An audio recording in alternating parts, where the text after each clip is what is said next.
एक बार फिर से स्वागत है आपका इस चैनल पर। फ्रेंड्स, आज जो है हम बात करने वाले हैं, आज हम बेसिकली बात करने वाले हैं बीएड प्रोग्राम।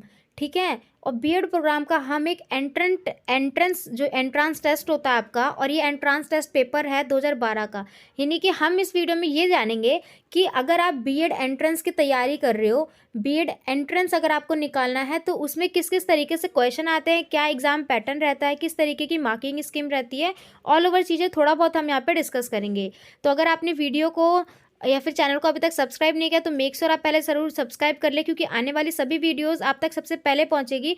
और इस चैनल पर आपको गवर्नमेंट एग्जाम से रिलेटेड, साथ ही साथ आपको कॉम्पिटिटिव एग्जाम्स में आने वाले कोई भी जनरल क्वेश्चंस, कोई भी अपडेट, न्यू अपडेट, साथ में प्रीवियस ईयर क्वेश्चन पेपर्स जो है सॉर्ट आउट करवाया जाता है और उन चीज़ों पे डिस्कस किया जाता है। तो ये वीडियो बहुत ज़रूरी है, साथ में साथ ही प्लेटफॉर्म आपके लिए बहुत ज़रूरी है।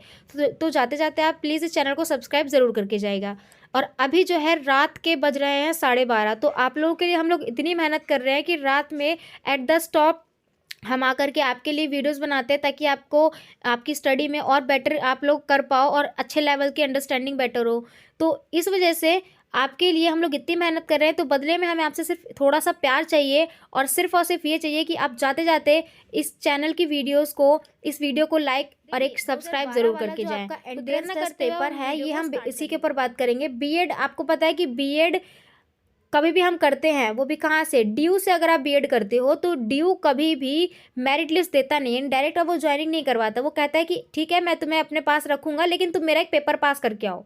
ठीक है, अब वो एक पेपर नहीं होता, एक्चुअल में वो एक कुआं होता है, कुआं की तरह। उसको हर कोई पास नहीं कर पाता है, क्योंकि कट ऑफ में नाम ही नहीं जाता है। कॉलेज गिनती के 5 है, 5 कॉलेज में कट ऑफ निकलती इतनी हाई है कि भाई कोई बच्चा कर ही नहीं पाता है। तो ये थोड़ा सा प्रॉब्लम है, और कहीं ना कहीं भाई आपकी डिस्टर्बेंस भी है, तो वो चीज़ अलग मैटर करती है। तो मैं आपको यही बता रही हूँ कि ड्यू से अगर आप बीएड करते हो तो वो कि उसका क्या क्या प्रोसेस है, ये चीज़ें हम यहाँ पर देखेंगे। देखिए, अगर मैं क्वेश्चंस की बात करूँ तो टोटल यहाँ पर आपके 100 क्वेश्चंस रहेंगे। ठीक है, 100 क्वेश्चंस में आपको यहाँ पर सब कुछ बताया गया है कि क्या क्या चीज़ें किस तरीके से रहेगी। ये जो पूरी टेक्स्ट सीरीज रहेगी, इसके अंदर 2 डिवीज़न आपके रहेंगे पैसेजेस के, paper number 1 and paper number 2। It means कि session number 1 and session number 2। देखिए, सेशन नंबर 1 जो रहेगा वो आपका रहेगा जनरल इंग्लिश कॉम्प्रिहेंशन का, जिसमें आपके 10 क्वेश्चन आएंगे, एक क्वेश्चन 1 नंबर का होगा। ठीक है, यह वही 2 घंटे का टाइम पीरियड होता है। सेकंड जो सेशन रहेगा वो आपका लॉजिकल और एनालिटिकल रीजनिंग का रहेगा, यानी रीजनिंग से भी क्वेश्चन आएंगे, 20 क्वेश्चन आएंगे, 1 नंबर का 1 क्वेश्चन। टोटल यहाँ पर 100 क्वेश्चन होंगे, 1 नंबर का 1 क्वेश्चन। ठीक है, हाँ, नेगेटिव मार्किंग भी है, तो ध्यान से आप क्वेश्चंस को अटेम्प्ट करना। तो पता चले आप 3 क्वेश्चन सही कर रहे हो, 3 क्वेश्चंस में से एक आंसर अगर गलत है तो आपको उसका भी नंबर कट जाएगा अलग से। थर्ड सेक्शन जो रहेगा वो आपका टीचिंग एप्टीट्यूड पर रहेगा। फोर्थ जो रहेगा वो भी आपका इसी से रहेगा, सॉरी, थर्ड जो सेशन रहता है वो आपका जनरल अवेयरनेस पर रहेगा, और फोर्थ जो रहता है वो आपका टीचिंग एप्टीट्यूड पर रहेगा। ठीक है, उसके बाद पार्ट बी आता है जो कि आपका सब्जेक्टिव होता है, यानी कि आपने किस सब्जेक्ट में बीएड करना है ये आपका होगा, वो आपके हाथ में है, टोटली आप पे डिपेंड है। चाहे साइंस ले लो, चाहे मैथ्स ले लो, चाहे सोशल साइंस ले लो, इंग्लिश ले लो या हिंदी ले लो, कुछ भी आप ले सकते हो, वो आपके ऊपर है, सब्जेक्टिव है। और बेसिकली मोस्टली बच्चे वो यही करते हैं, जो एमए वगैरह या फिर बीए वगैरह में जो उनका डिसिप्लिन का सब्जेक्ट होता है ना, ये उन्हीं में करते हैं।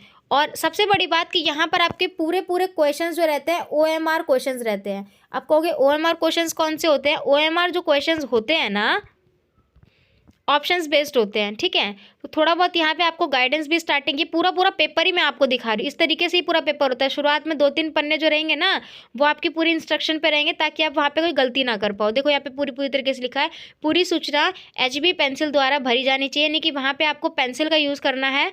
ठीक, और जो आपको OMR शीट दी जाती है, ठीक है, OMR उत्तर पत्र पर कोई अवांछित टिप्पणी और निशान नहीं होनी चाहिए, यानी कि आपके सिर्फ आंसर्स की जगह कुछ और वर्ड्स नहीं लिखा जाना चाहिए। Do not make any stray remark on this OMR response sheet. तो सारी इंस्ट्रक्शन यहाँ पर लिखी होती है, अलग से एक टेबल बना होता है। सेक्शन बी में भी आपका क्या क्या चीज़ कैसे कैसे रहेगा, यहाँ पर देखो पूरी टेक्स्ट सीरीज है, तो बच्चों को अगर क्वेश्चन समझने में भी दिक्कत हो ना तो वो आराम से देख सकता है। देखिए यहाँ से क्वेश्चंस आपके स्टार्ट है, जनरल इंस्ट्रक्शंस, या देखिए जनरल इंस्ट्रक्शंस में भी बता रखा है कि किस बच्चे को क्या क्या चीज़ें यूज़ करनी है, क्या चीज़ें यूज़ नहीं करनी। मतलब ये है, पेपर आपका यहाँ से शुरू होता है 7 पन्नों के इतने बड़े लेक्चर के बाद। पेपर 1, पेपर यहाँ से होगा जिसमें पार्ट 1 रहेगा आपका किसका, जनरल कॉम्प्रिहेंसिव का मैंने बताया था। तो ये एक पैसेज आता है। हाँ, ये कोई हलवा पैसेज नहीं है कि भाई आपको जो 10वीं में आप करके आए थे बोर्ड एग्जाम में वही पैसेज है, नहीं ऐसा नहीं है। यहाँ पे जो पैसेजेस आएंगे आपकी इंग्लिश स्ट्रांग होनी चाहिए, वोकैबुलरी बहुत स्ट्रांग होनी चाहिए, तब आप इस पैसेज को बहुत चंद मिनटों में कर पाओगे। और आपको पता है 120 मिनट का टाइम होता है, मात्र और मात्र 2 घंटे। तो उसके बीच में आपको ये पूरा 100 क्वेश्चन अटैम्प्ट करने होते हैं, प्लस नेगेटिव मार्किंग भी है, तो बहुत मुश्किल सा होता है। पर हाँ, करने की हिम्मत है तो कुछ भी कर सकते हो। फिर उसके बाद लॉजिकल और एनालिटिकल रीजनिंग के क्वेश्चंस आएंगे, और रीजनिंग के क्वेश्चंस भी वर्बल होते हैं, ठीक है, नॉन वर्बल नहीं रहेंगे, वर्बल रहेंगे यहाँ पर। ये देखिए, 1 के बाद x, फिर 5, फिर t, फिर 9, फिर p, फिर 13 है। तो बताओ नेक्स्ट वैल्यू कौन से अल्फ़ाबेट की रहेगी। इस तरीके से क्वेश्चंस यहाँ पर बने रहते हैं। साथ ही साथ यहाँ पर आपको कुछ और क्वेश्चंस भी मिलेंगे, ये देख सकते हो आप। यहाँ पे जो है कोडिंग डिकोडिंग के भी क्वेश्चंस आते हैं, जैसे कि यहाँ पर देख सकते हो बहुत सारे क्वेश्चंस हैं। अभी तो बेसिकली इस वीडियो में मैं आपको ये दिखाऊंगी कैसे कैसे क्या। ये देखिए, नॉन वर्बल रीजनिंग के भी क्वेश्चंस आए हुए हैं, इस तरीके से क्वेश्चंस बने होते हैं। एंगल ए इस तरीके से है, बी इस तरीके से, सी इस तरीके से, डी इस तरीके से। ये तो बताओ क्वेश्चंस क्या बनेंगे। ये पैराग्राफ में से पैसेजेस भी पूछे जाते हैं। फिर उसके बाद थर्ड जो आता है आपका जनरल अवेयरनेस का क्वेश्चन है, मतलब जनरल अवेयरनेस मतलब जीके जीएस का लेकर के क्वेश्चन आ जाएगा। ये देखिए कैसे लिखा हुआ है, who founded the servants of Indian society 1905, यानी 1905 में किसने जो है जनरल सर्वेंट नियोजित हुआ था। इस तरीके से आपको पता होना चाहिए। और मोस्टली जो है पिछले 1.5 से 1 साल, मान के चलो 6 महीने तक का, बेसिकली 6 महीने तक का आपका करंट अफेयर जो है आता है। उसके बाद टीचिंग एप्टीट्यूड में भी देख सकते हो आप, टीचिंग एप्टीट्यूड से भी क्वेश्चन आता है। बहुत से बच्चों को टीचिंग एप्टीट्यूड बहुत ईजी लगता है कि वो भाई चल ठीक है पढ़ के नहीं भी गए तो कर लोगे, नहीं भाई इतना आसान नहीं होता है।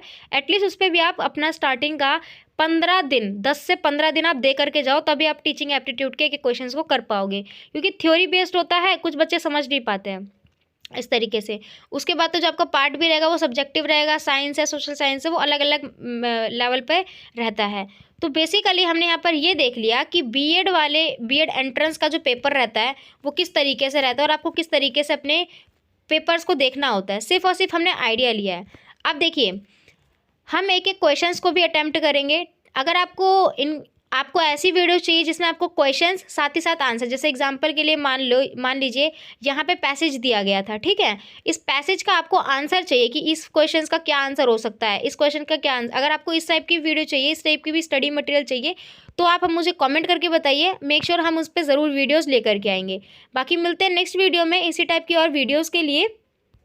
बीएड एंड एमए से रिलेटेड कोई भी डाउट्स अगर आपके पास है तो आप हमें बता सकते हैं, ये चैनल आपके लिए बहुत ज़्यादा हेल्पफुल रहेगा। बाकी मिलते हैं नेक्स्ट वीडियो में। Thanks to being here.